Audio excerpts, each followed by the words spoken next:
우리 하나님 말씀 보겠습니다. 하나님 말씀은 요한계시록 5장 1절에서 5절까지 말씀입니다. 요한계시록 5장 1절에서 5절까지 우리 세번역 성경으로 다 함께 봉독하겠습니다. 나는 또 그 보좌에 앉아 계신 분이 오른손에 두루마리 하나를 들고 계신 것을 보았습니다. 그 두루마리는 안팎으로 글이 적혀 있고 7인을 찍어 봉하여 놓은 것이었습니다. 내가 보니 힘센 천사가 큰 소리로 이 봉인을 떼고 두루마리를 펴기에 합당한 사람이 누구인가 하고 외쳤습니다. 그러나 두루마리를 펴거나 그것을 볼 수 있는 이는 하늘에도 없고 땅 위에도 없고 땅 아래에도 없었습니다. 이 두루마리를 펴거나 볼 자격이 있는 이가 하나도 보이지 않으므로 나는 슬피 울었습니다. 그런데 장로들 가운데서 하나가 나에게 울지 마십시오. 유다의 지파에서 난 사자 곧 다윗의 뿌리가 승리하였으니 그가 이 7 봉인을 떼고 이 두루마리를 펼 수 있습니다 하고 말하였습니다. 아멘. 아멘. 사랑하는 성도 여러분, 우리가 살다 보면요, 하나님의 역사가 멈춰서 버린 것 같은 느낌이 들 때가 있습니다. 아무리 부르짖어 기도해도 아무런 변화가 일어나지 않고, 아무리 마음을 다하여 VIP들을 섬기고 복음을 전해도 열매가 없고, 점점 더 악해지기만 하는 이 세상 속에서 주님의 교회는 점점 더 거룩한 빛을 잃어가기만 합니다. 그런 모습을 볼 때 너무너무 무기력해지는 거예요. 그런데 여러분, 이러한 때에 여러분은 어찌하고 있습니까? 오늘 우리가 읽은 말씀을 보니까요, 사도 요한도 이러한 상황과 똑같은 상황 속에 놓여 있었습니다.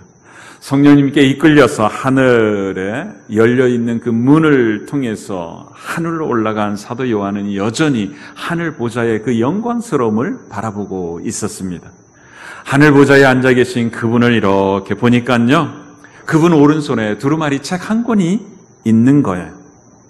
그 책은 안팎으로 기록되어 있었고 7개의 도장으로 봉인되어 있었습니다. 여러분, 이 두루마리가 무슨 책인지 궁금하시죠? 그러면 1절 말씀을 다시 한번 더 읽어볼 필요가 있습니다. 여러분, 1절 다시 한번 더 읽겠습니다. 함께 보죠. 나는 또 그 보좌에 앉아 계신 분이 오른손에 두루마리 하나를 들고 계신 것을 보았습니다. 그 두루마리는 안팎으로 글이 적혀 있고 7인을 찍어 봉하여 놓은 것이었습니다. 아멘. 여러분, 이 1절 말씀을 보면요, 그 두루마리는 안팎으로 글이 적혀 있고 7인을 찍어서 봉해 놓은 것이라고 밝히고 있습니다. 여러분, 우리들이 계속 반복해서 성경 통독을 하고 있으니까 이 표현을 요한계시록 말고 성경 다른 곳에서 아마 보셨으리라 생각합니다. 구약성경 에스겔서입니다. 여러분, 에스겔서 2장 9절과 10절 말씀 함께 읽어보시죠. 그러면 맞아, 이럴 거예요. 같이 보겠습니다. 그래서 내가 바라보니 손 하나가 내 앞에 뻗쳐 있었고 그 손에는 두루마리 책이 있었다. 그가 그 두루마리 책을 내 앞에 펴서 보여주셨는데 앞뒤로 글이 적혀 있고 거기에는 온갖 조가와 탄식과 재앙의 글이 적혀 있었다. 아멘, 아멘. 여러분, 이 말씀을 통해서 우리가 확인할 수 있는 건 뭐냐면 사도 요한과 에스겔이 똑같은 환상을 보았음을 알 수 있죠. 에스겔도 하나님의 손에 두루마리 책이 들려 있는 것을 보았습니다. 그 하나님이 두루마리 책을 이렇게 펼쳐서 보여주는데 앞뒤에 글이 가득 적혀 있었습니다. 사도 요한과 이 에스겔의 경험의 차이점은 뭐냐면 책이 펼쳐져 있느냐, 책이 봉인되어 있느냐입니다. 요한에게는 봉인해져 있는 두루마리를 그냥 보여주셨지만 에스겔에게는요, 그 봉인된 것을 펼쳐서 보여주셨습니다. 그래서 에스겔은 그 두루마리 책 안에 기록된 내용을 알게 된 거예요. 그 내용이 뭐라고 이야기하는가 하면 온갖 조가, 온갖 슬픈 노래들, 그리고 탄식, 재앙이 그 책에 기록되었다는 거예요. 결국 하나님의 심판의 내용들이 기록되어 있다, 그 이야기인 거죠. 그렇다면 사도 요한이 본 두루마리 책의 내용이 무엇인지 짐작이 되시죠? 물론 요한계시록 6장으로 넘어가면 이 책의 내용이 무엇인지 아주 선명해집니다. 왜냐하면 주님께서 직접 그 봉인되어 있는 두루마리에 인을 하나씩 떼시기 때문입니다. 봉인된 것을 하나 뗄 때마다 이 세상을 향한 하나님의 심판 계획이 그대로 실행됩니다.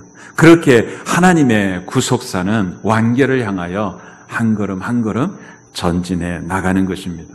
그러니까 지금 보좌에 앉으신 하나님의 오른손에 있는 책은 장차 하나님께서 행하게 될 심판, 그리고 이 땅에 임하게 될 하나님의 나라와 하나님의 구원 계획에 대한 글이 적혀 있는 책인 거죠.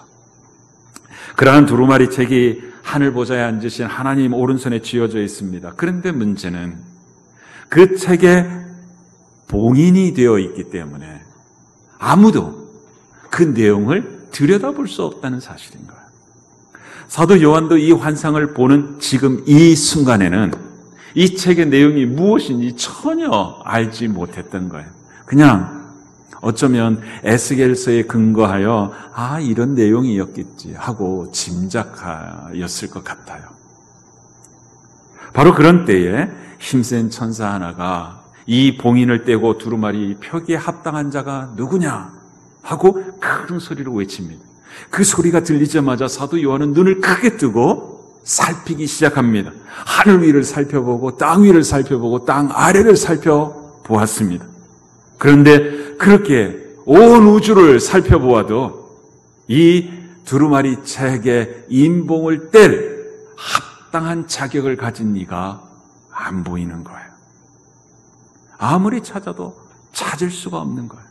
여러분 4절 말씀을 한번 다시 보시죠. 4절 함께 보겠습니다. 이 두루마리를 펴거나 볼 자격이 있는 이가 하나도 보이지 않으므로 나는 슬피 울었습니다. 사도 요한은 고백하기를 나는 슬피 울었다고 이야기합니다. 매우 슬퍼하며 상당히 긴 시간 동안 큰 소리를 내어 울었다는 이야기예요. 대성통곡했다는 이야기입니다. 여러분 왜 사도 요한은 통곡했을까요? 왜 슬피 울었을까요? 요한이 그 이유를 직접 밝히잖아요. 이 두루마리를 펴거나 볼 자격이 있는 이가 하나도 보이지 않았기 때문에 나는 슬피 울었습니다. 그래요.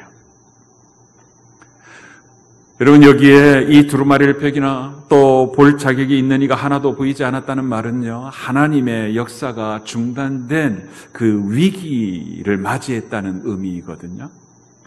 두루마리의 책에 봉인된 것, 그것을 떼어야만 교회를 아주 모질게 박해하고 있는 이 세상을 심판하시는 하나님의 역사가 싹 펼쳐지게 될 터인데 그 봉인된 것을 뗄 사람이 없는 거예요. 한 명도 없는 거예요. 그 봉인된 것을 떼어야만 지독한 환난을 견디고 있는 교회가 마침내 이기게 하시는 주님의 그 승리를 얻게 될 터인데 그 두루마리를 펼쳐볼 사람이 없는 거예요. 힘센 천사가 아주 큰 소리로 이 봉인을 떼고 두루마리를 펴기에 합당한 사람이 누구인가 그렇게 외치고 있는데도 그 누구 하나 나서는 이가 없는 거예요. 그래서 슬펐던 거예요. 그래서 슬피 울었던 거예요. 하나님의 뜻을 성취할 사람이 아무도 없다는 현실이 너무나 속상하고 너무나 안타까웠던 것입니다.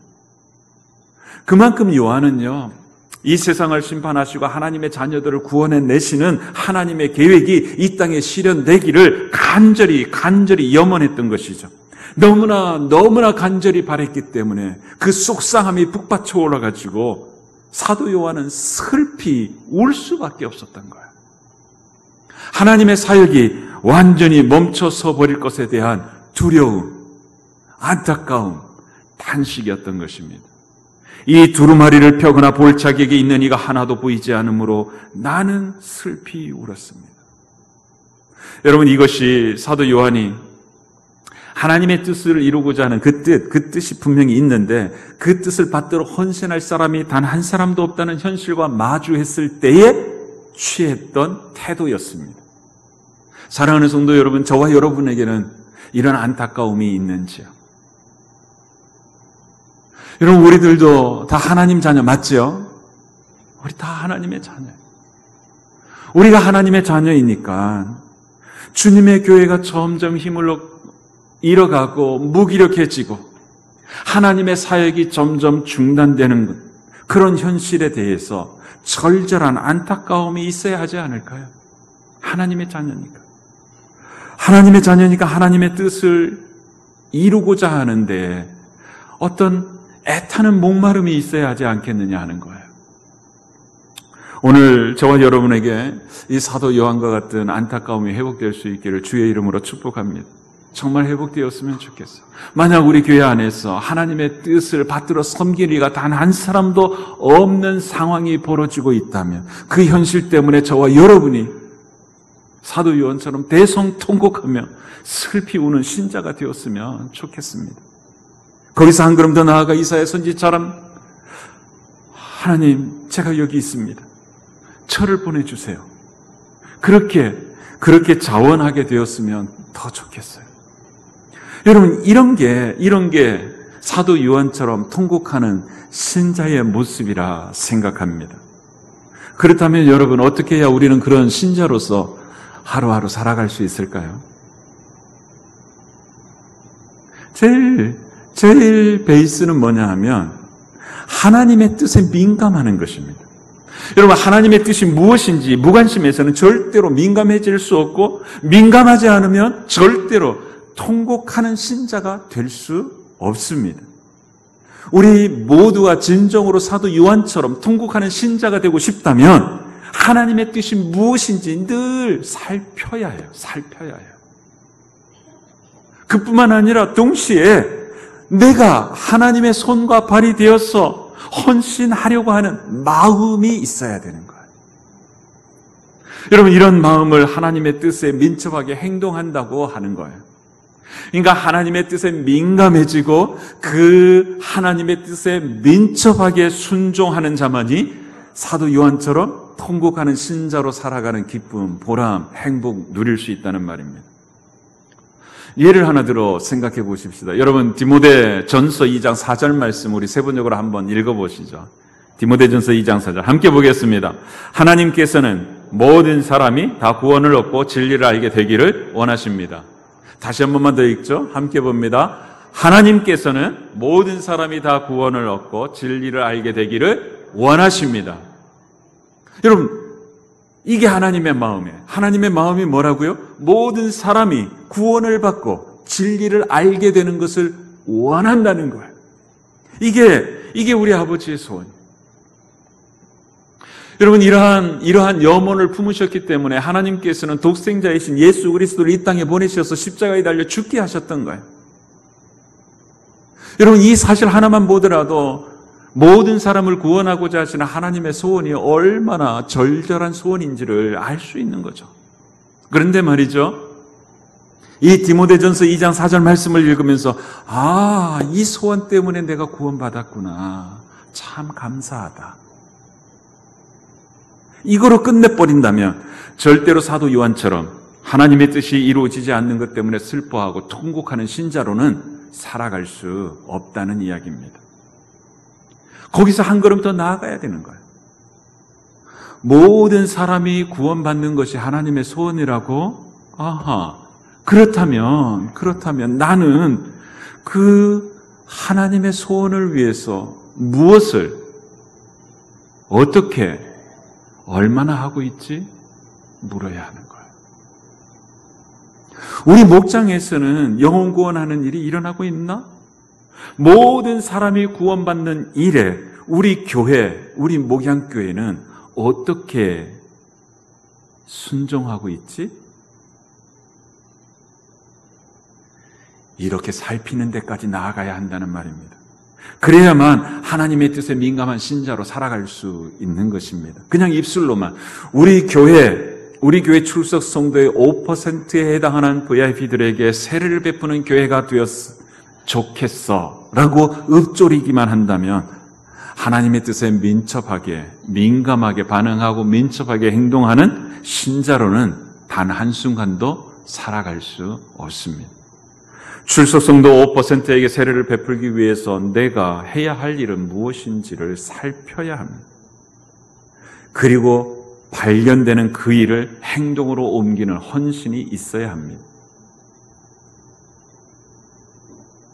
여러분, 어떤 헌신들을 할 수 있을까요? 제일 먼저 할 수 있는 거 이런 것 같아요. 나의 VIP를 살펴보는 것입니다. 나의 VIP를 점검해 보는 것입니다.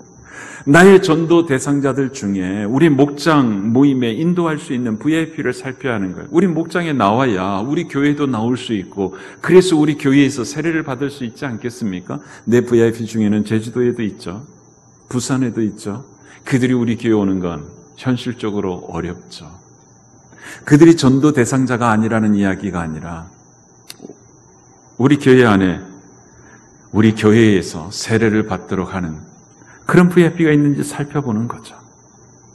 그리고 목장에서, 그리고 우리가 주일 예배 드리기 직전, 또 주일 예배를 드리면서 말씀을 듣기 직전에 VIP를 놓고서 기도하지 않습니까? 특히 말씀을 듣기 전에는 주보를 통해서 그 기도문을 통해서 기도하고 있는데, 그 기도문에 내 마음을 담아서 기도해보는 것입니다. 정말 그 VIP들이 예수 믿으면 좋겠다는 절절한 마음을 담아서, 성령님, 그들이 자기 중심적인 죄악성을 깨닫게 해주셔서 주님 앞에 돌아오게 해주세요 하고 기도하는 것입니다. 혹시라도 내가 민감하지 못해서 영혼 구원하는 그 하나님의 사역이 중단되지 않기를 바라기 때문에 우리가 비스들을 위하여 기도하는 동안 그들을 섬길 기회가 열리게 해주셔서 여기저기서 자주 만나게 해주세요. 우리가 찾아가 섬길 때에 그들의 필요가 잘 보이게 해주세요. 기도하는 것입니다. 그렇게 기도하면서 VIP를 찾아가 만나고 섬기려고 노력해 보는 것입니다. 그렇게 기도하면서 하나님의 소원을 이루어가고 있는지 내 삶을 살펴보는 것입니다. 혹시라도 나 예수 믿기 싫어, 너 때문에 나 목장 안 가, 혹시 이렇게 이야기할 그런 모습들이 나에게는 없는지 내 삶을 살펴보는 것입니다. 여러분, 이런 민감함과 민첩한 헌신들이 오늘 저와 여러분에게 왕성히 일어나기를 주의 이름으로 축복합니다. 정말 그런 민감하고 민첩한 우리들의 헌신을 통해서 수많은 영혼들이 예수님을 구주로 믿어 구원받아 천국 백성이 되는 기쁘고 행복한 일이 우리 목장에서, 우리 교회 안에서 왕성히 일어나게 되기를 주의 이름으로 축복합니다.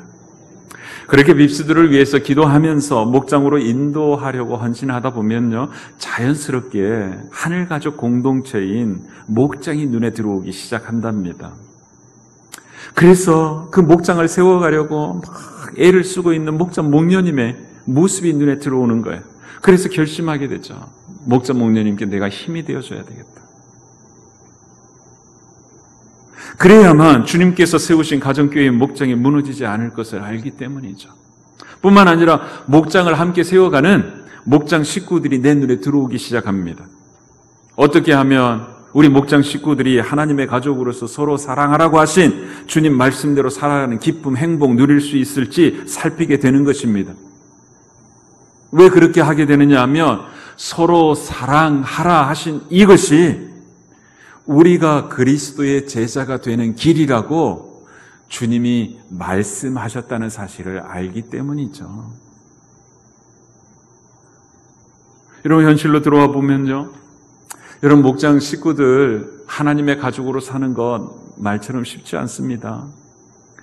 여러분 목장 식구들이 다 좋은 게 아니잖아요. 목양교회 성도 여러분들은 제가 그렇게 좋으세요? 싫어하는 분들도 많잖아요. 마음에 안 드는 구석들도 많을 거 아니에요. 여러분 목장에서도 그럴 수 있어요. 목장에서도 아무개가 너무 얌체해서 정말 얄밉습니다.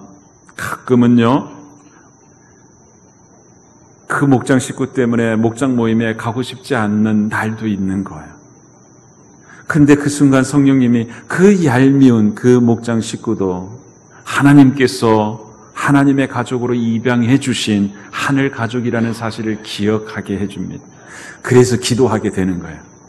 주님, 정말 아무개 때문에 나 목장 가고 싶지 않아요, 주님. 그런데 주님, 그도 주님의 자녀이고 하늘 가족이니까 내가 그를 품을 수 있게 내 마음을 좀 넓혀주세요. 넓혀주세요.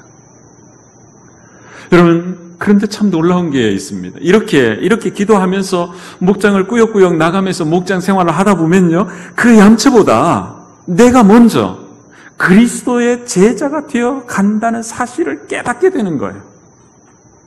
그리스도의 제자가 되라고 하신 그 주님의 뜻을 내가 먼저 이루어가고 있는 모습, 그 복을 누리고 있음을 확인하게 되는 것입니다. 사랑하는 성도 여러분, 우리가 이렇게 신앙생활해야 하는 이유가 로마서 15장 2절입니다. 로마서 15장 2절. 한번 같이 읽어보실래요? 함께 보겠습니다.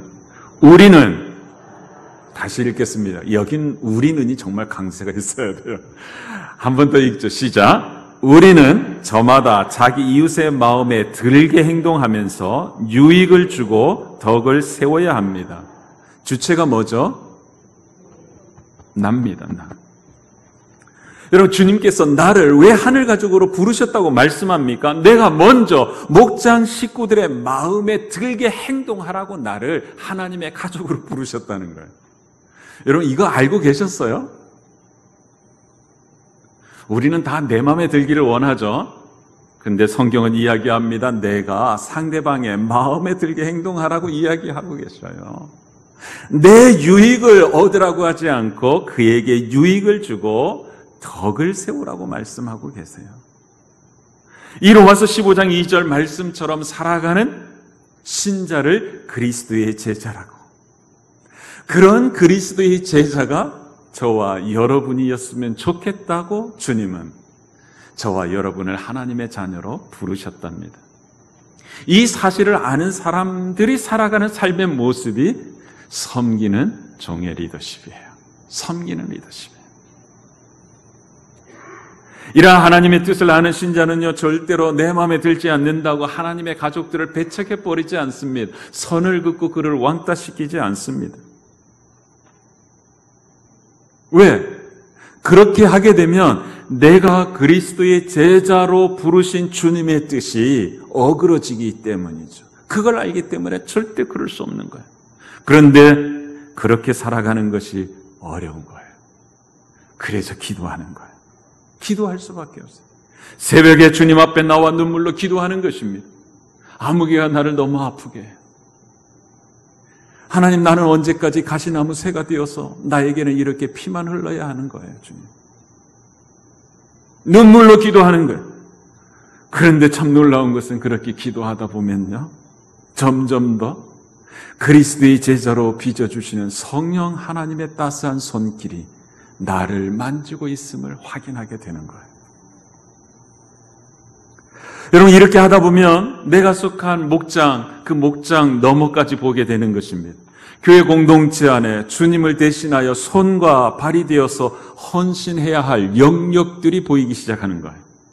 근데 여러분, 이것은 어떤 특별한 은사가 있는 사람에게만 보이는 게 아니에요. 눈만 있으면 돼요. 눈만.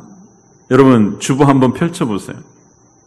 주보 보면 교회 소식이 있잖아요. 여러분, 교회 소식 한번 봐보세요. 이 교회 소식만 읽어도 얼마든지 발견할 수 있답니다. 오늘 주보에 보니까요, 하반기 일주일 중 10분 동안 중보기도 사역 재헌신을 요청하고 있습니다. 지금 주님께서 내가 있는 장소가 어디든 그 장소에서 교회의 8가지 기도 제목 중에 10분의 시간을 사용하고 싶으시다는 거예요. 나의 시간 10분을 사용해서 이 8가지 기도 제목 중에 그 한 가지 기도 제목을 위하여 기도하기를 요청하고 계시다는 거예요. 여러분, 이 요청에 순종해서 자원하기만 하면 주님의 손과 발이 되어서 그 중보기도 사역이 중단되지 아니하고 계속 진행되는 것이죠. 그리고 또 886자 평소를 위한 자원봉사자 모집 안내도 있습니다. 여러 가지 사역들이 있는데 그 주님의 필요에 내가 내어드릴 시간, 재능, 그것만 결정짓기만 하면 한국교회를 새롭게 하시고자 하시는 주님의 뜻이 능력 있게 이 땅에 펼쳐지게 되는 거예요. 여러분, 20일, 27일에 유치부 물놀이 행사가 있고 20일 어린이부 또 물총 놀이가 있고 또 24일부터 26일까지 2박 3일 동안 청소년부 여름 수련회가 있다고 이야기합니다. 여러분, 주님의 손과 발이 되어서 교회 공동체의 필요를 살피는 사람이라고 한다면 유치부, 어린이부, 청소년부 부장님 혹은 교육목자님께 다가가게 되는 거죠. 왜 다가가는 거예요? 부장님, 혹시 제가 뭐 도와드릴 것 있을까요? 묻기 위함이죠. 그렇게 주님의 손과 발이 되어서 유치부, 어린이부, 청소년부에서 이뤄가고자 하시는 주님의 뜻, 그 뜻이 중단되지 않도록 할 수 있는 거죠. 여러분, 지난 2주간 동안 우리 초등학교에 주차장이 확보되어서 이제 주차 안내 요원들이 6명이 필요하다고 요청이 들어왔습니다. 그런데 오늘 주보를 보니까 4명이 됐대요. 4명이. 그러면 묻게 되는 거죠. 김태원 장로님을 찾아가서, 장로님, 6명이 필요하다고 했는데 4명밖에 안 됐는데요. 누군가가 할 줄 알았는데 안 했다면 내가 해도 될까요? 묻게 되는 거죠. 눈 감지 말고 자원하는 거죠. 여러분, 이렇게 교회 소식을 보고 들을 때 혹시 내가 헌신할 수 있는 영역이 있는지 없는지 살피기만 해도 사도 요한처럼 통곡하는 신자로 얼마든지 살아낼 수 있다 하는 것입니다. 사랑하는 성도 여러분, 맨날 내 삶에 부족한 것들, 그것들만 주님께 들이밀면서 주님, 이거 해주세요. 때만 쓰는 어린 아기 되지 마시고, 혹 나를 통해서, 나는 정말 부족한 자인데 나를 통해서도 이루고자 하시는 하나님의 뜻이 없을까 살필 줄 아는 성숙한 자녀들이 되었으면 좋겠습니다. 사도 요한처럼 말입니다. 그렇게 하나님을 제대로 섬기며 살다가 주님 앞에 살 수 있기를 주의 이름으로 축복합니다. 저는 바둑을 둘 줄 모르는데요. 바둑 두는 사람들이 한 200수 이상을 두는데 그 200수 이상을 다 복기를 한대요. 다들 바둑을 못하니까 이 말이 무슨 의미인지 모르는 것 같습니다. 저는 궁금해졌어요. 어떻게 바둑을 두는 사람들이 그 200수 전체를 다 복기할 수 있지? 이유는 하나였습니다. 그들이 한 수 한 수 바둑돌을 얹어놓는 그 수에 의미가 있는 거예요. 골똘히 생각하고 자기의 의미를 담아 포석을 했기 때문에 돌을 어디다 두었는지 다 기억해내는 거예요. 사랑하는 성도 여러분, 주님 앞에 서는 그날 여러분의 인생을 복귀할 때 복귀할 것들이 생각나는 게 얼마나 될까요? 오늘 정말 하나님의 손과 발이 되어서 헌신하며 살아가는 우리들의 삶이 주님 앞에 서는 그날 복귀할 수 있는 내 인생의 바둑돌이 되지 않을까요? 그런 바둑돌들이 많이 있기를 주의 이름으로 축복합니다. 이렇게 두루마리책에 봉인을 뗄 사람이 아무도 없다는 사실 때문에 슬피 통곡하고 있을 때였습니다. 24 보좌에 앉아있던 24 장로 중에 한 사람이 요한에게 다가와 어깨를 도닥이며 울지 말라고 합니다. 그러면서 하는 이야기가 5절입니다. 여러분 5절 같이 한번 읽어보시죠. 그런데 장로들 가운데서 하나가 나에게 울지 마십시오. 유다 지파에서 난 사자 곧 다윗의 뿌리가 승리하였으니 그가 이 7 봉인을 떼고 이 두루마리를 펼 수 있습니다 하고 말하였습니다. 여러분, 이 24 장로 중에 한 사람이 요한에게 하는 말의 핵심은 이겁니다. 두루마리 책 봉인한 것 뗄 수 있는 분이 계셔. 이거예요. 그분이 누구라는 거예요? 예수 그리스도라는 것이죠. 유다 지파에서 난 사자 다윗의 뿌리입니다. 여러분, 유다 지파에서 난 사자는요, 야곱의 축복에서 기인된 표현이거든요. 창세기 49장을 보면 야곱이 죽기 전에 12 아들들을 축복하는 내용이 나옵니다. 그때 유다에게 이렇게 축복하는 거예요. 유다는 사자 새끼로다. 그가 엎드리고 웅크름이 수사자 같고 암사자 같으니 누가 그를 범할 수 있으랴. 무슨 이야기예요? 유다 지파를 이길 수 없다는 거예요. 그 누구도 유다 지파를 이겨낼 수 없다는 거예요. 그리고 다윗의 뿌리는요, 이사야 11장 10절에서 그날이 오면 이새의 뿌리에서 한 싹이 나서 만멸의 깃발로 세워질 것이며 민족들이 그를 찾아가 찾아 모여들어서 그가 있는 곳이 영광스럽게 될 것이다 라고 한 말씀에서 기인된 표현입니다. 그러니까 유다 지파에서 난 사자 그리고 다윗 뿌리라고 하는 이 두 표현은요 다 예수 그리스도를 향하고 있습니다. 예수 그리스도, 예수님은요 다윗의 후손으로 이 땅에 오셔서 십자가 구속 사건을 통해서 원수 사탄을 이기셨으므로 이 두루마리의 인을 떼기에 합당하다는 것입니다. 그러니 여러분 이 대답을 들은 사도 요한의 마음이 어땠을 것 같습니까? 아마 뛸 듯이 기뻤을 거예요. 엄청난 안도감을 누렸을 거예요. 사랑하는 성도 여러분, 우리가 이 5절 말씀, 이 말씀을 묵상하면서 꼭 기억해야 할 것 하나 있습니다. 그 뭐냐면 우리 주님께서 친히 하나님의 뜻을 이루어 가신다는 거예요. 하나님이 그 뜻을 이루어 가신다는 거예요. 이 말은요 이런 의미인 거예요. 한 번만 따라 하시죠. 우리는 절대로 주인이 될 수 없다. 여러분, 우리는 절대 주인이 아닙니다. 우리는 그저 종일 뿐입니다. 이 사실을 이 5절 말씀을 통해서 우리는 기억해야 한다는 거예요. 무슨 이야기냐 하면 우리가 하나님의 뜻이 무엇인지 묻고 하나님의 뜻을 깨닫고 그 일을 행할 때 내가 주인이라고 하는 의식을 내려놓아야 한다는 거예요. 우리가 해야 할 것은 언제나 주님의 뜻이 무엇인지 물어야 하고 깨닫고 확인한 그 주님의 뜻에 온전히 순종만 하면 되는 거예요. 주님이 하라 하시면 그냥 하고 하지 말라 하시면 멈춰 서면 되는 거예요. 그 나머지는 다 주님의 몫인 거예요.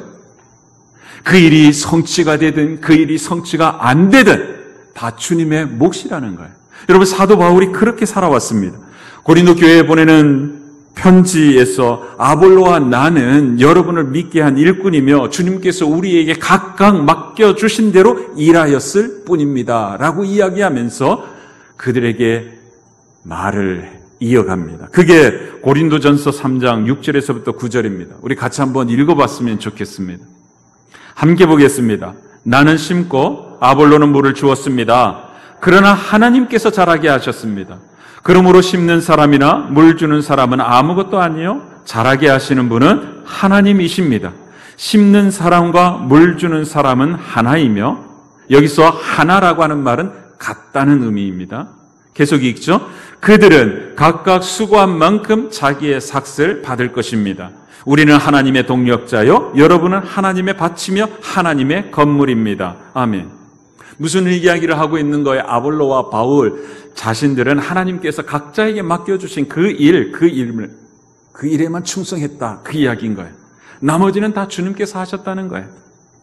열매를 맺느냐 열매를 맺지 않느냐 이거 염려하지 않았다는 거예요. 바울은 하나님의 동력자, 다른 말로 하면 하나님의 손과 발이 되어서 복음을 심는 일에만 충성하였다는 거예요. 나머지는 유다 지파에서 난 사자여 다윗의 뿌리이신 예수님이 하신다는 거예요. 하나님께서 맡겨주신 그 일에 충성하기만 하면 각각 수고한 만큼 자기의 삭을 받는다는 것입니다. 여러분, 이것 기억하면 우리는 통곡하는 신자로 정말 기쁘게 살아갈 수 있습니다. 그러니 사랑하는 성도 여러분, 주님께서 여러분 눈에 보이게 하신 것들, 여러분에게 깨닫게 하신 것 절대로 외면하지 않게 되기를 주의 이름으로 축복합니다.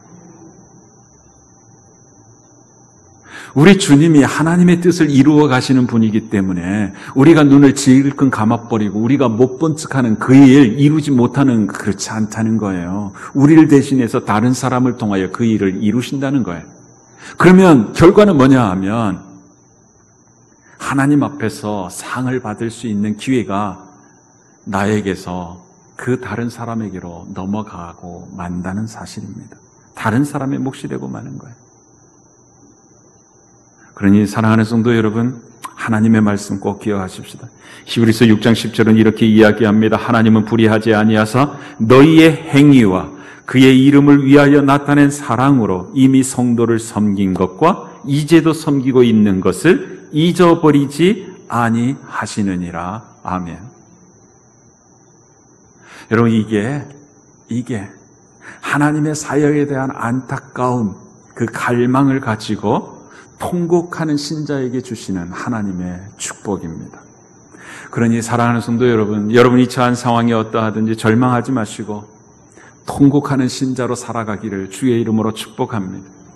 통곡하실 뿐만 아니라 주님의 손과 발이 되어 헌신하는 신자로 살아가기를 주의 이름으로 축복합니다. 그리하면요, 하나님의 영광스러운 구속사에 복되게 쓰임받는 주인공이 될 줄 믿습니다. 기도하겠습니다.